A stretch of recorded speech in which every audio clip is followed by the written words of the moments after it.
I just got, well, I'm actually wrapping up a heat magnet.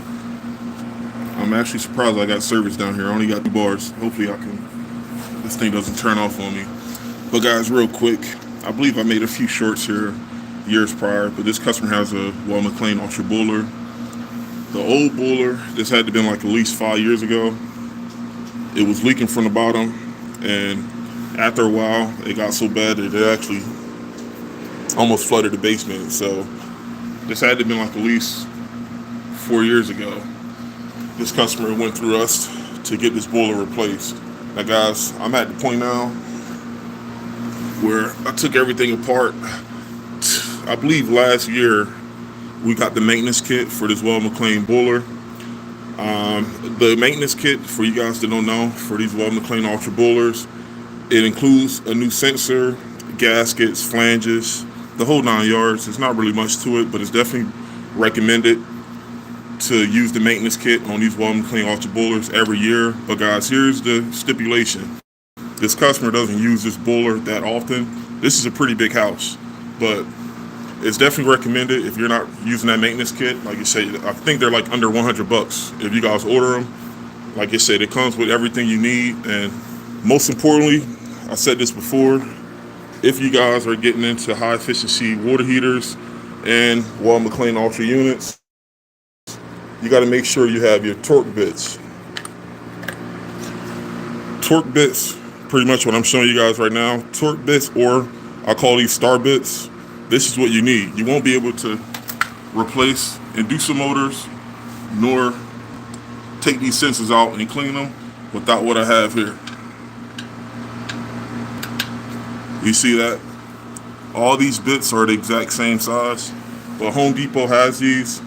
They come in handy. Just make sure you guys don't lose them. And unfortunately, I lost one of my bits on my older set, so I actually had to get another one. But lesson learned, you just don't want to go through and lose a bunch of your smaller tools. So just keep everything handy. And like I said, guys, taking everything apart is pretty easy. Just take your time, and for damn sure, make sure you guys don't lose any screws. If you guys have to replace inducer motors or sensors or gaskets, just put everything somewhere where you guys don't lose them. But I'm getting ready to turn this bad boy on, and I'm going to go into the title of this video in a minute. Once this unit turns on, I'm going to tell you guys why my personal preference is to have what you guys see here now. I'd rather have multiple circulator pumps versus having multiple zone valves.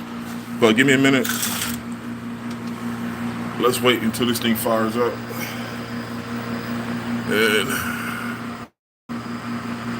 I'll go over that in a second. And I got to reset the maintenance info on this boiler. Settings. Reset reminder. Press enter. Cool. See that? Next date. It's not going to be until 10/12/25. Now, I mean, that's important to do, but this boiler is not going to shut down due to a maintenance warning. But if a customer comes out here, the screen might turn red, and it might say service boiler if you guys don't automatically reset the reminder. But like I say, we already have our company info and everything on here, so we're good to go there. All right, guys, we got some fire in our chamber, and our pumps are turning on. Pipes are getting hot. That's what we want.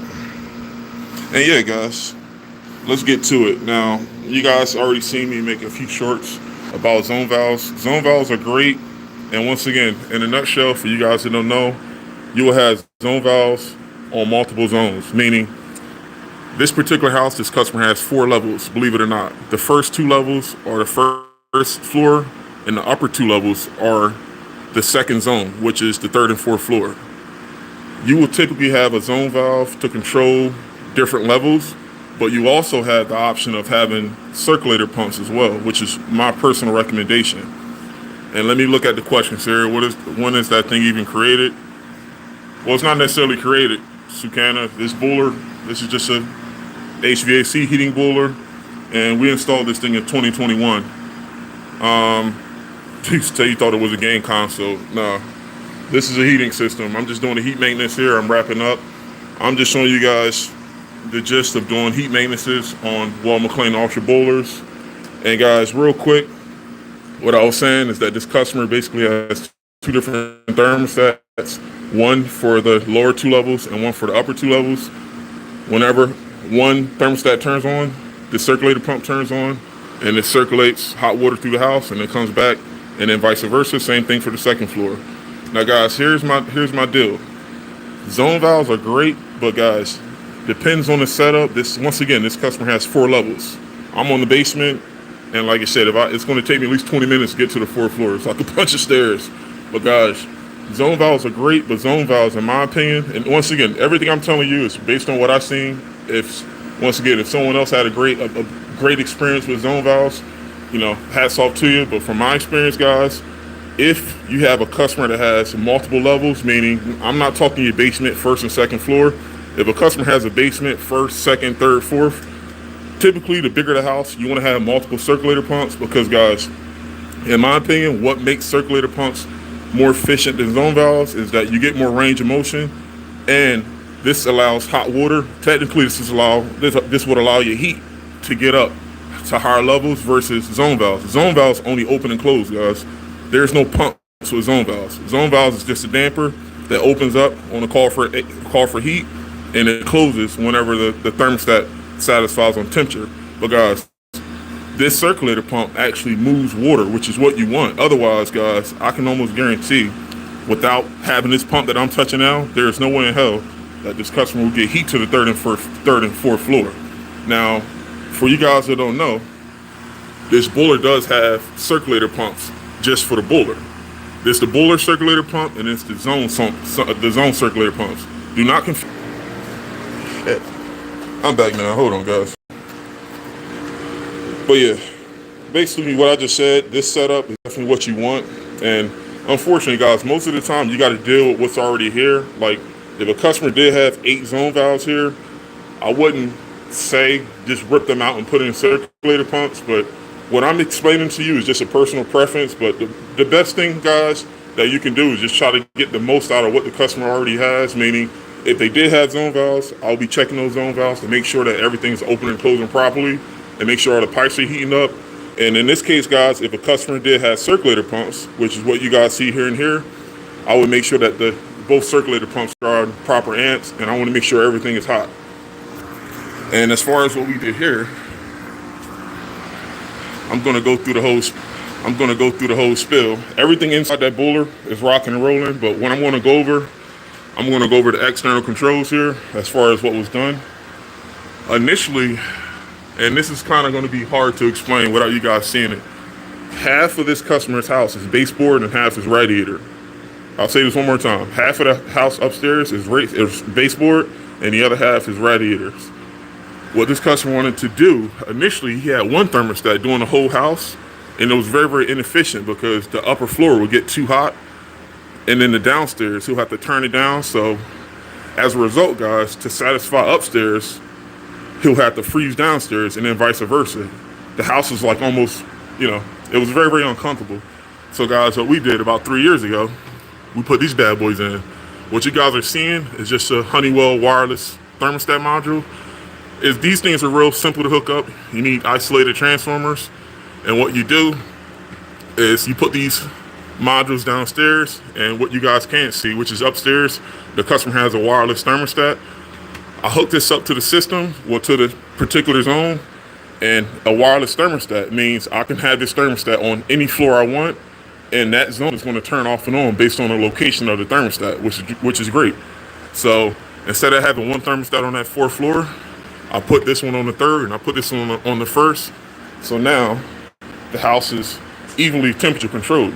If you don't want that 2nd floor running, because the 2nd floor, once again, heat rises, that 2nd floor, the 4th floor, the 3rd and 4th, the higher zones are always going to they're going to get warmer quicker. So as a result, he can probably get by with keeping his zone at a lower temperature, and then the first and second floor, which is the more occupied zone, he can turn that up a little bit higher. So basically, guys, he doesn't have to cook one area of the house just to cool down the rest. So it's very, very, like I said, the customer was very excited as far as with having the option of getting this done. And like I said, guys, he got exactly what he wanted as far as with controls over all 4 levels. And like I said, guys, that was like at least 3 or 4 years ago, and everything's rocking and rolling ever since. And so that, what do you mean less hot water? What I'm touching here is the hot water. What I'm talking to you about is the heat.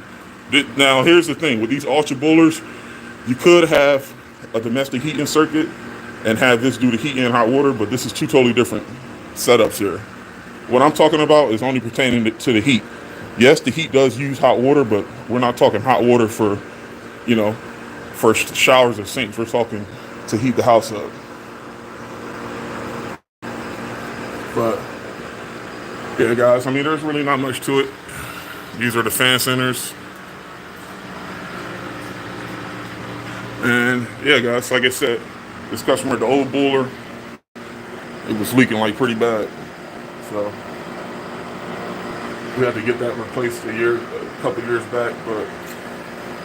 And like I said, guys, for the most part, the only thing that this guy's got to deal with is this corrosion. And I put this in my notes here.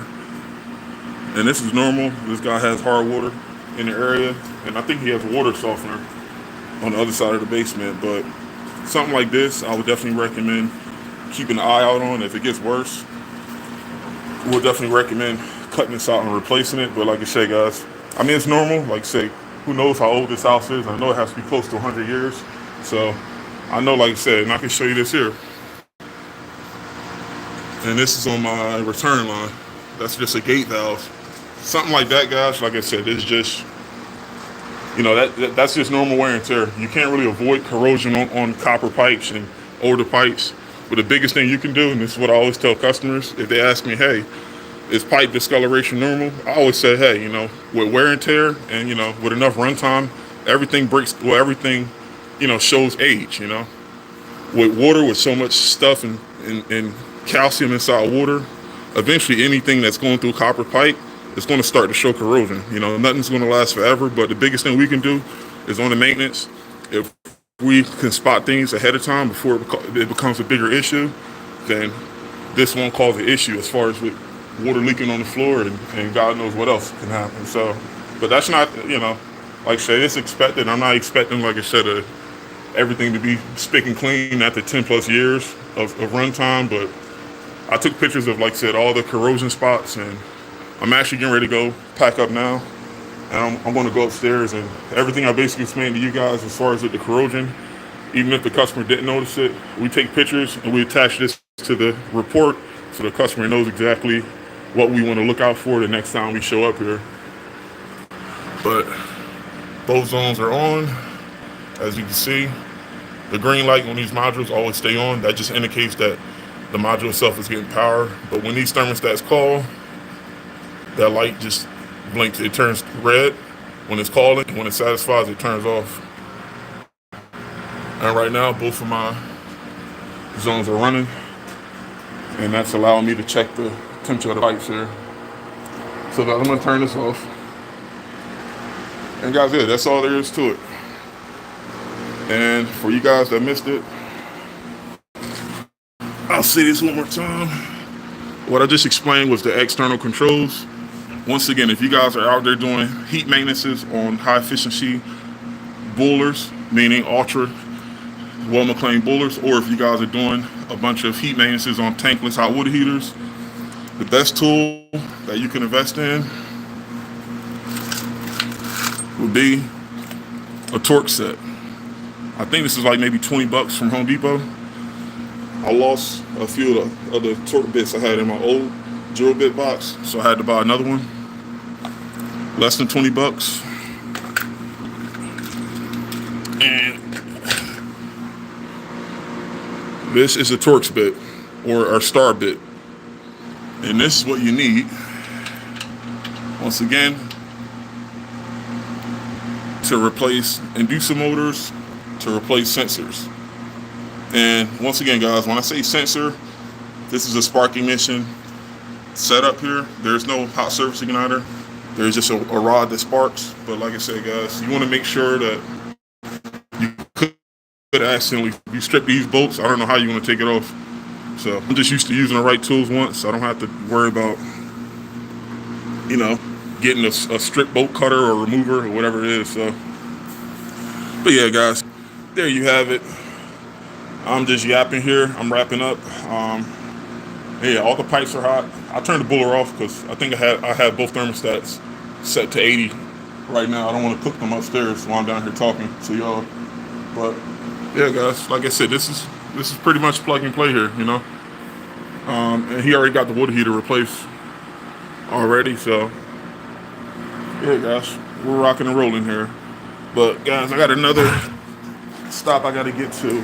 I think it's a maintenance, and I think it's another no AC call I got to get to from a job that I went to. Hey, yeah, guys, I got lucky, but my service is like fucked up now. But yeah, guys, I know this live is probably going to drop out and pack up and go over to paper customer. I'm going to rock out of here, and I'll see you guys in the next one. Peace.